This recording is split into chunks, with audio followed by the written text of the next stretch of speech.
ओम। यह आश्विन कृष्ण पक्ष चल रहा है, श्राद्ध पक्ष। इस पक्ष में बहुत कुछ विचारणीय विषय आ जाते हैं कि क्या प्रेत जो चले गए वे अपना ग्रास ग्रहण करते हैं, घर वाले जो दिया करते हैं। तो उसके बारे में लिखा है कि जिस प्रकार से 1000 गायों के बीच में एक बछड़ा अपनी माँ को खोज लेता है, उसी प्रकार से अपने परिवारजनों के द्वारा दिए हुए श्राद्धान्न को, जल को वे पितृगण स्वतः अपने आप ढूंढ लेते हैं। इसके अलावा जो बहुत से लोग श्राद्ध तिथि नहीं जानते, तो उनके लिए कह दिया गया कि अमावस्या के दिन सभी पितरों का श्राद्ध कर देना चाहिए। इसके अतिरिक्त एक नियम और बताया गया है कि ब्रह्म पुराण का वचन है, आश्वयुज्याम तु कृष्णायाम त्रयोदश्याम मघासु च प्रावृत्तोयमः प्रेतान् पितॄंश्चाथ यमालयात् विसर्जयति भूलोकम कृत्वा शून्यम स्वकं पुरम ते पुत्रादेः प्रकांक्षन्ति पायसम मधु संयुतम। तो कि आश्विन कृष्ण पक्ष त्रयोदशी और विशेषकर मघा नक्षत्र के दिन यमराज प्रेतलोक से समस्त पितरों को मुक्त कर देते हैं कि आप लोग जाइए और आपके वंशज जो जहाँ जिस रूप में आपको अन्न जल दें, आप लोग ग्रहण करके आ जाइए। तो वे लोग अमावस्या तक विचरण करते रहते हैं। जहाँ भी उनको उनके परिवारजन जो जिस जगह पर रह रहा है, जिस रूप में दे रहा है, वो उसको ग्रहण कर लेते हैं और आशीर्वाद देकर चले जाते हैं। अब ये कन्या के सूर्य में आता है। अब आगे कहा है, ये मैं श्राद्ध प्रकाश पढ़ रहा हूँ। अमावास्या दिने प्राप्ते गृह द्वारम समाश्रिता श्रद्धा भावे स्वभवनम शापम दत्वा ब्रजन्ति ते अतो मूलैः फलैर्वापि तथा प्युदक तर्पणैः पितृतृप्तिं प्रकुर्वीत नैव श्राद्धम विवर्जयेत। श्राद्ध को कभी नहीं छोड़ना।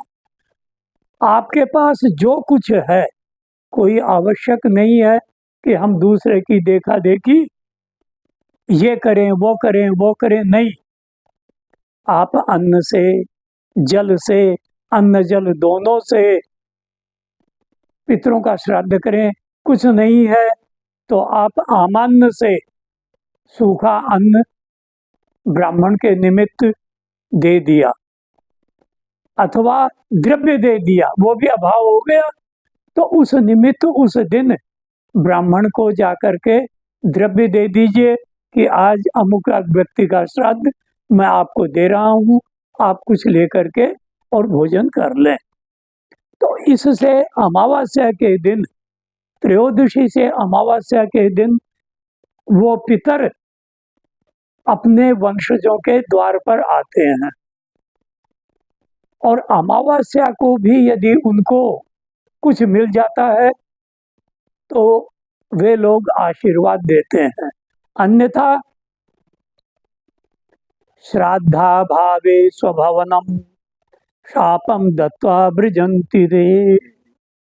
अगर कोई किसी भी रूप में उनका श्राद्ध नहीं करता है तो समस्त पितृगण एक साथ उस घर को शाप दे देते हैं और शाप दे करके वो चले जाते हैं कि या तू नष्ट भ्रष्ट हो जाएगा।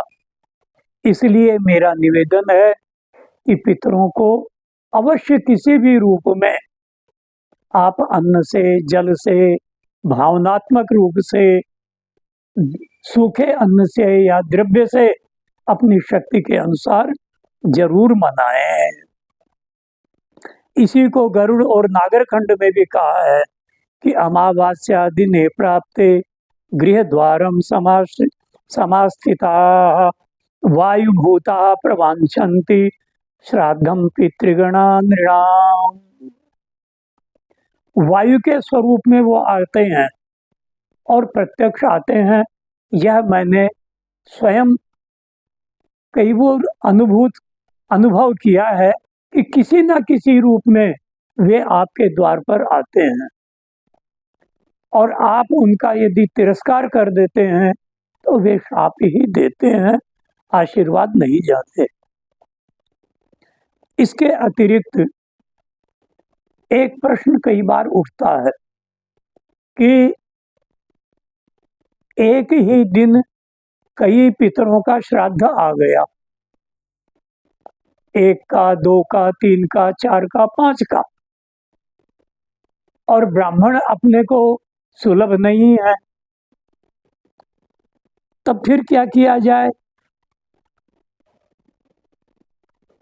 तो ऐसी स्थिति में शास्त्र कहता है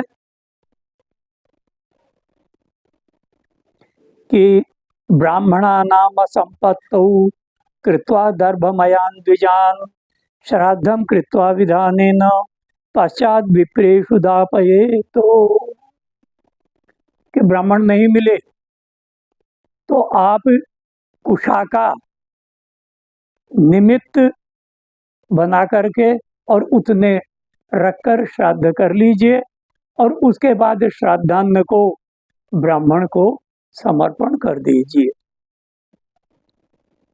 अब श्राद्धान्न में क्या है कि पकवान न हो, नहीं पकवान न हो तो आमान्न हो। पकवान में पायस यानी खीर आवश्यक है। पक्वान्ना भावे श्राद्ध योग्यान्न प्रकृतिभूतम यव गोधूम तंडुलादि धान्यमेव विश्वान देवान पितृश्चोदिश्य पक्वान्नं त्यक्त्वा निमंत्रित द्विजेभ्य समर्पयेत्। तो जिन ब्राह्मणों को आपने निमंत्रण दिया है, आप घर में भोजन नहीं बना सकते, ऐसी स्थिति में उनको सदक्षिणाकम वह आमान्न यव गोधूम इत्यादि दे दीजिए। उससे भी आपके पितृगण प्रसन्न हो जाते हैं। अथवा एक ब्राह्मण मिला तो उस ब्राह्मण को भी आप उन सब के निमित्त गौग्रास निकाल करके पंचबली करने के बाद उस एक ब्राह्मण को आप जिमा सकते हैं, क्योंकि मुख, कंठ और हृदय ये 3 हैं। इन तीनों में हमारे पिता पितामह प्रपितामह आकर के भोजन कर लेते हैं और संतुष्ट हो जाते हैं। तो एक ब्राह्मण से भी ये पितृगण संतुष्ट हो जाते हैं। इस प्रकार से मैंने शास्त्र में देखा, जो आप लोगों को बता दिया, निवेदन कर दिया आप लोगों के सामने। अब आप लोगों के जैसे जचे वैसे करें। वैसे मेरे विधान से कि किसी भी रूप में श्राद्ध को नहीं छोड़ना चाहिए। आप मंदिर में ही दे दे ले जा करके, अमावस्या के दिन ही दे दें तो समस्त पितृगण संतुष्ट होते हैं। ओम विष्णवे नमः, ओम विष्णवे नमः, ओम विष्णवे नमः। विष्णु भगवान ही प्रेतों के अधिष्ठाता हैं। ये नारायण बलि में भी हम लोग इन्हीं का पूजन करते हैं, नाम ही इसका नारायण बलि है। इसलिए विष्णु भगवान सबको संतुष्ट करें, सब सुखी रहें।